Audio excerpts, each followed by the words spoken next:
नमस्कार प्यारे बच्चों। आज हम कहानी सुनेंगे चोट का लाभ। पहली बार सुना होगा ना, चोट से तो नुकसान ही होता है, लाभ तो नहीं होता ना। पर आप देखिए इस कहानी में किस तरह से ताना बाना बुना गया है कि चोट से भी लाभ हुआ।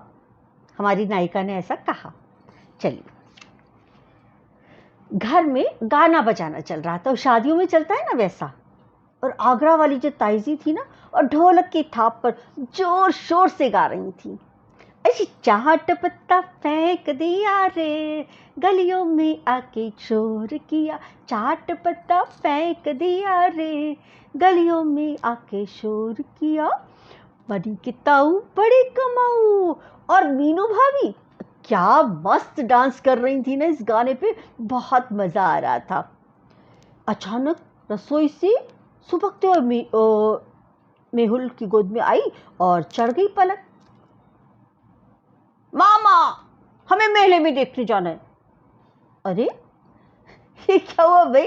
घर में इतना शानदार कार्यक्रम चल रहा है, कितना मजा आ रहा है। घर में मेला लगा हुआ है पूरे परिवार वालों का। बाहर के मेले में तो फिर कभी जाएंगे, मेहुल ने कहा। नहीं, बिल्कुल नहीं, मुझे नहीं रहना घर में, मुझे तो आज ही मेले में जाना है। चलो मामा, बस मुझे आज ही जाना है। पलक ने जिद करते हुए बोली। बस आप उठो और चलो, मेरा मूड ना वैसे ही बहुत ऑफ हो रहा है। मेले में चलोगी तुम, बस मेले में चलो, मेले में चलो। मेले का नाम सुनते ही ना अन्नू, मिन्नी, गिल्लू, बिट्टू सभी के कान खड़े हो गए। घरेलू संगीत में इन बच्चों का मन लग भी नहीं रहा था। सबने मेहुल को घेर लिया। बस मेला मेला मेला। अब तो चलना ही पड़ेगा। बच्चों ने मिलकर शोर मचा रखा था। और वैसे भी ना, जो उनकी मम्मियां हैं बहुत दुखी थी इस वानर सेना से। उन्हें ये वानर सेना उस लेडी संगीत का आनंद भी नहीं ले देने जा रही थी, क्योंकि घरेलू संगीत में बच्चों को मजा नहीं आ रहा था और सब मम्मियों को तो सबको बहुत अच्छा लग रहा था। खैर, क्योंकि ये बच्चे ना हर थोड़ी देर में कोई ना कोई फरमाइश कर देते। मम्मी मुझे ये खाना है, मम्मी पानी पीना है, मम्मी ये, मम्मी वो। और सारे बच्चे बस किसी न किसी मम्मी को बार बार वहां से उठा देते थे। और इस तरह से कोई ना कोई मम्मी को उठ के काम छोड़ के रसोई में जाना पड़ता था। खैर, शोर सुनकर ना मम्मियों ने भी मेहुल को झट से कह दिया, हाँ हाँ ले जाओ इन सबको मेले में। सबने मिलकर तूफान मचा रखा है घर में। सारे इकट्ठे हो जाते हैं ना तो फिर किसी के काबू में नहीं आते ये, उषा मौसी बोली। बस फिर क्या था, एक पल में बच्चों की जो जिद है वो तो, और शोर सारा सातवें आसमान पर पहुंच गया। मेहुल को सभी बच्चों को मेले लेकर जाना पड़ा।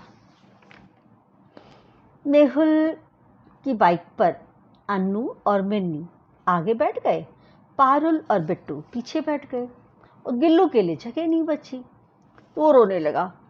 उसने मेहुल की पैंट ऐसे ना गिरहरी जैसे पकड़ लेती है ना, वैसे पकड़ ली और धीरे धीरे सरकता वो मेहुल के कंधे पे चढ़ गया। सब लोग बोलते ही रह गए, अरे गिल्लू रोक, गिल्लू रोक, गिर जाएगा, गिल्लू गिर जाएगा। मगर उसने किसी की भी ना सुनी।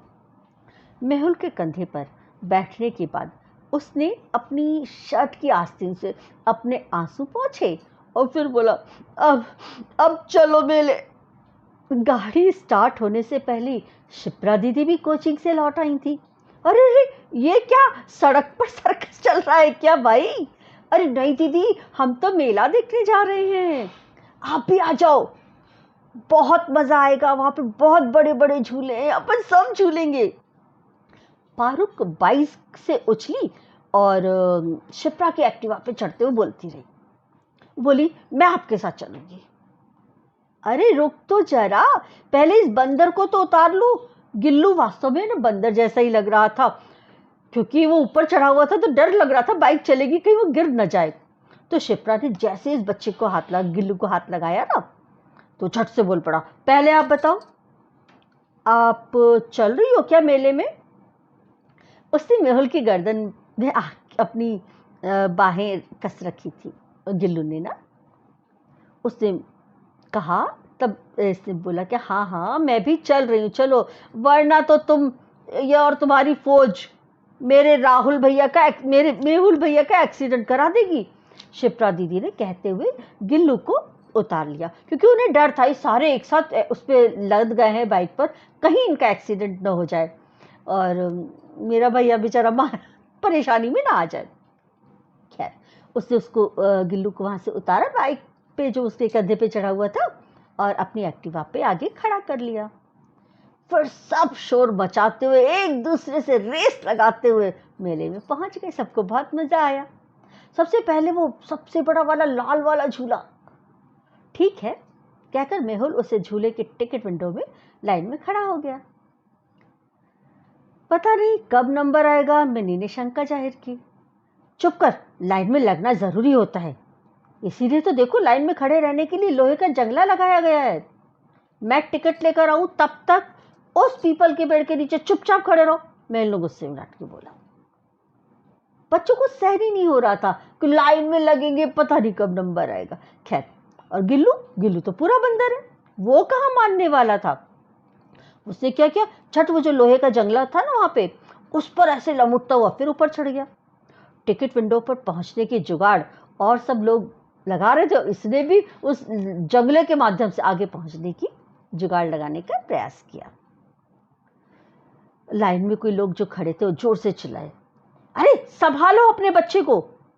शिप्रा और पारुल जैसी तेजी से सुनकर तेजी से दौड़ते हुए आए और उसको उतरने को कहा। गिल्लू ने गुस्से में वहीं से छलांग लगा दी। पारुल ने उसे आगे बढ़कर संभालने की कोशिश की, मगर उसे धक्का लगा। फिर वो और गिल्लू दोनों ही गिर पड़े। गिल्लू तो झट से कपड़े झाड़कर उठ गया और जो पारुल है वो नहीं उठ पाई, उसका ना एक पैर मुड़ गया था, बड़ी जोर से दर्द हो रहा था। शिप्रा ने उसे बड़ी मुश्किल से गोद में उठाया। मेहुल भी अपनी लाइन छोड़कर पास वाली दुकान से एक कुर्सी मांग के लाया। फिर उसने पारुल को उस पर बैठाया, पानी पिलाया। बिट्टू चिल्लाया, मामा आप लाइन में पीछे हो जाओगे, फिर हम सब पीछे हो जाएंगे। आपका नंबर आने पर आपको टिकट दिलवा देंगे। वहां पे एक बच्चे अंकल खड़े थे, उन्होंने कहा, अरे भाई दिलवा देंगे टिकट आपके नंबर पर, पहले बच्चे को संभालो। शिप्रा और मेहुल बारी बारी से पारुल के पैर में लगी चोट पर हल्की हल्की मालिश करने लगे, क्योंकि उसे उठा नहीं जा रहा था।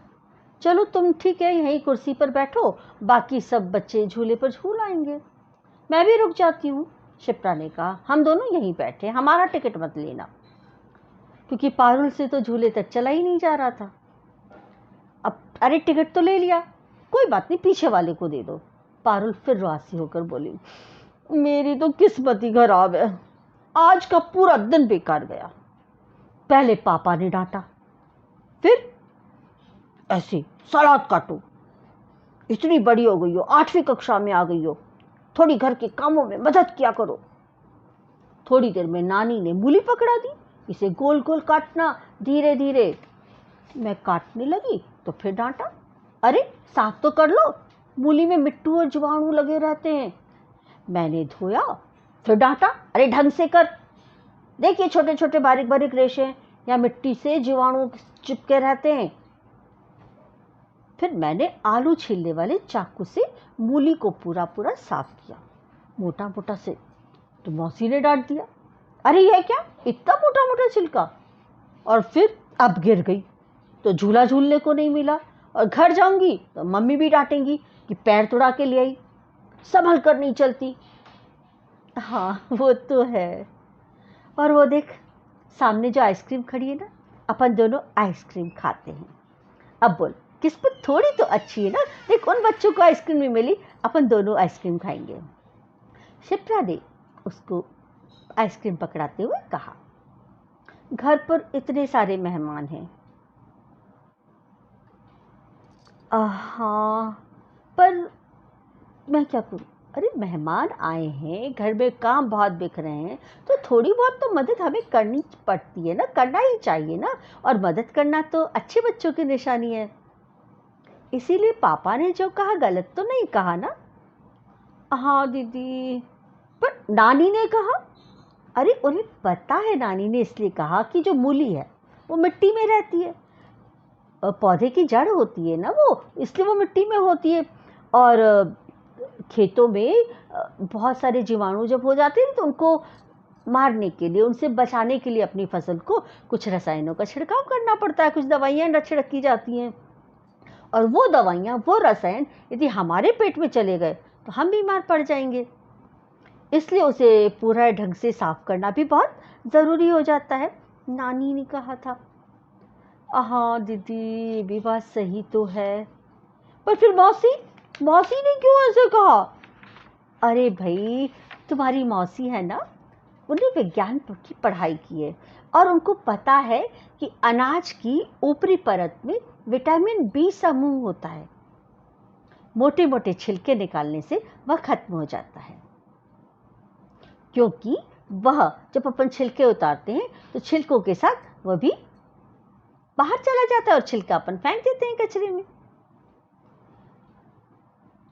तो क्या हमें मूली को अच्छे से पानी से खूब धो लेने चाहिए, और कहीं किसी रेशे में मिट्टी लगी हुई दिखाई दे तो उसे हल्के हाथ से छील दो। इसे मोटे मोटे छिलके मत उतारो, ताकि जीवाणु भी पेट में नहीं जाए और विटामिन बी कॉम्प्लेक्स रहे वो भी बच जाए। हाँ दीदी, इसका मतलब पापा, नानी, मौसी सभी सही हैं और आपने मुझे भी सही कर दिया।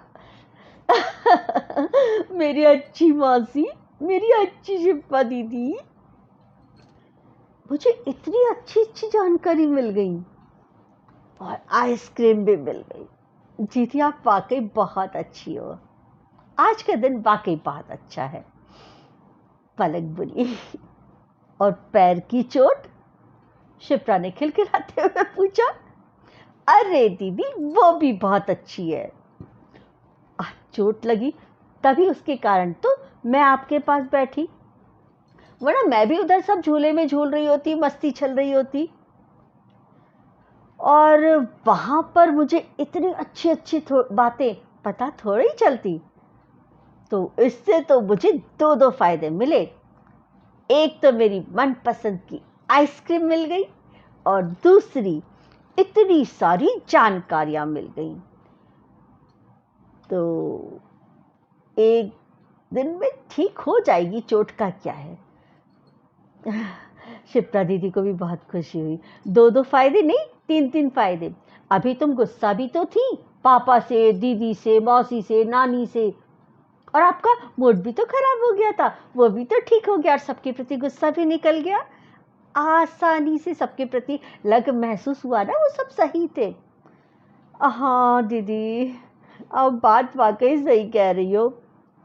तो चोट तो एक दो दिन में ठीक हो जाएगी, पर चोट लगने से जो मुझे आज लाभ मिला है वो हमेशा के लिए, मैं भी एक अच्छी बच्ची बन जाऊंगी। सब लोग मुझे कहेंगे बहुत प्यारी बच्ची है, बहुत समझदार बच्ची है। कितना अच्छा होगा ना दीदी, आज तो इस चोट लगने से मुझे बहुत सारा लाभ मिला। धन्यवाद।